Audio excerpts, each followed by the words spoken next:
you want to stop self-harming for good, I've got good news.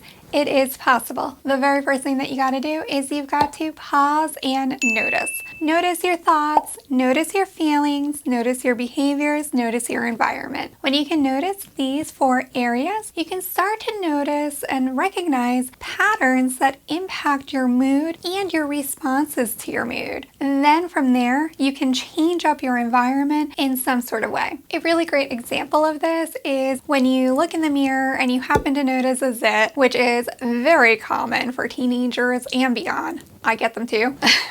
You notice that zit and your automatic thinking response is, oh my gosh, I'm so ugly. This needs to get off my face right now. And it starts to cause a level of intensity or urge that you have to do something to relieve that discomfort right away. That could leave you prone or open to a self-harm behavior. So instead, if you know that that is a common thought response that you have that's automatic, you can catch it because you've already noticed this pattern, and you can say, wait a minute, this zit will heal on its own. I've gone to the doctor and gotten cream, I've washed my face, I know that these don't last forever, whatever it is. Talk more kindly and positively to yourself to reverse the things that you are noticing if they are leading to problematic urges, thoughts, or actions. You can also distract yourself as a way to delay acting on that urge. So what's really cool about this is that we know that our feelings and our thoughts and even our emotional responses change over time, usually with not much effort. We can totally put in the effort and action to help coax it along in the direction that we want it to go in, but it's gonna change.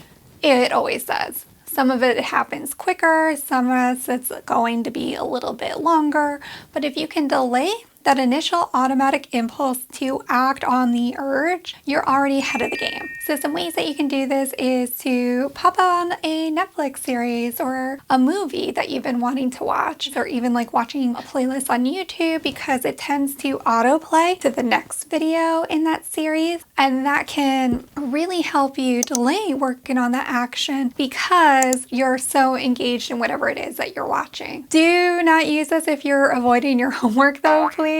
If you're using this distraction skill, I really encourage you to also use a timer. That way you're not like going through the whole day like this, and when that timer is up, you're checking in and saying like, okay, has anything changed or been different? Is it positive or negative? Is it the direction that I want it to move in? Or do I need to do something else to shift gears? If you need to shift gears a little bit, something that you can do is to change up your environment. So actually getting up and moving to a different seat or going to a different room or location. Some of us, when we are in our room all day, that can be really overstimulating, or it can just kind of keep us in a funk or a mood. So actually like coming out of your room and spending some time in the family kitchen or the dining area or the living room, something like that. Being around other people can be really useful for this too.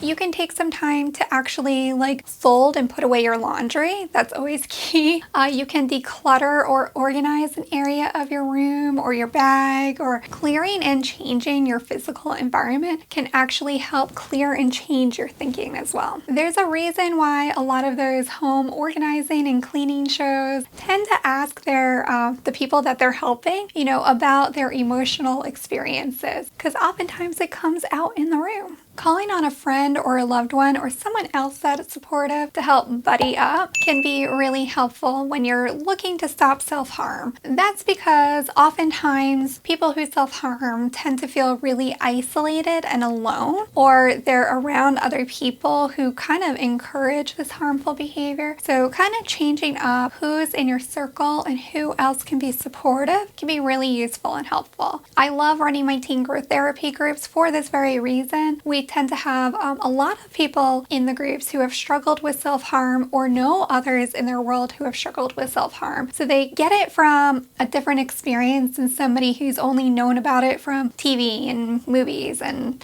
books. Or maybe that one weird health class that your gym teacher spent a good 10 minutes talking about it.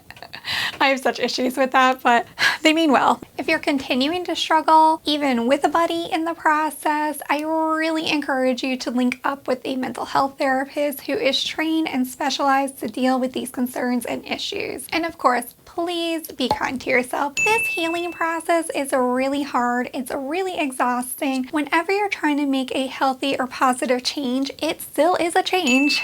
So it's gonna take time, it's gonna take energy, it's gonna take effort, and sometimes it might even take a financial investment to get the help and support that you need. So consider all of those and be kind to yourself. Remember that every step and move that you make is one more building block into that house that you're building for yourself. It doesn't mean that that one piece or that one brick or that one wall isn't enough. It's just part of the process. One of the ways that you can start to be kind to yourself is by engaging in a loving kindness meditation. I actually have one that you can check out right over here. We're trying Mindfulness Mondays this month, so please let me know if you like this and if you'd like to see it continue. If you found the information in this video useful and helpful, please share it because you never know who you could be helping. Thanks for watching.